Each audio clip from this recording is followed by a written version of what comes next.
کاریگەری ڕاپرسی لە نێولانە سیاسیەکانی عێراقی تاکو ئێستا بەردەوامە و لەم چوارچوەیەدا فراکسیۆنە عەرەبیەکان لە بەغدا لە هەوڵی ئەوەدان کە متمانە لە چواردە پەرلەمانتاری کورد بسێننەوە ئەوانەی کەوە لە ڕاپرسی هەرێمی کوردستان بەشدار ببوون و وەک خۆشیان دەڵێن ئەم سزایە بۆ ئەوەیە کە هەموو لایەنێک چاوترس ببن تاکو و پێشێلکاری بە دەستوری عێراق نەکەنەوە. عندما صوت النواب کاتێک نوێنەرە کوردەکان دەنگیان داوە لە ڕیفراندۆمەکەدا ئەم دەنگدانە وادانراوە کە پێشەلکاریشی دەستوریە و لادانیشی یاساییە. من لەو باوەڕەدام دەنگ دەدەن بەلابردنی ئەو نوێنەرانە لەبەر ئەوەی کە سوێندی دەستوریان شکاندووە بۆ ئەوەی ببێتە دەرسێک بۆ ئەوانی دیکە بۆ ئەوی جارێکی دیکە سوێندی دەستوری نەشکێن و ئێمە لەوانە خۆش نابین کە دەستور پێشێل دەکەن.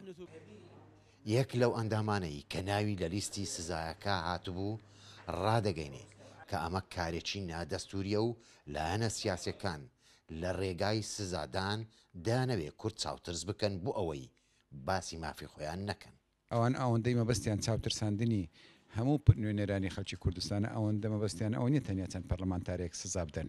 ئەجینە خۆیان دڵنیان زۆر بەهێرە زۆری پەرلەمانتاران بەشدار بوونە لە پرۆسەی ڕیفراندۆم، بەڵام ئەوانەیە لە ڕێگەی سزادانی چەند پەرلەمانتارێک لە نوێنەرانی خەڵکی کوردستان بدەن.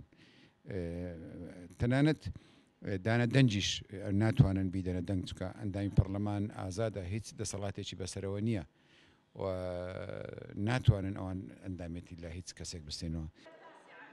لایەنە سیاسیەکانی عەرەبی پشت بە مادەی 1 و 2 دەستوری عێراق دەبەستن کە تیایدا باس لە یەک ڕێزی و سەروەری عێراق دەکا، بەڵام لە مادەی 37 و 38 و 46 پەرلەمانی عێراق مافی بەگشت پەرلەمانتارێک داوە کە ڕاو بۆ چوونی خۆی بە ئاشکرا ڕابگەینێ و لە نێو ئەم دوو جیاوازێشدا لە ڕۆژانی داهاتوو ئەم بابەتەش بە زۆرینەی دەنگ یەکلایی دەکرێتەوە. لە بەغداوە نزار عەبدوڵڵا، دەنگی ئەمریکا.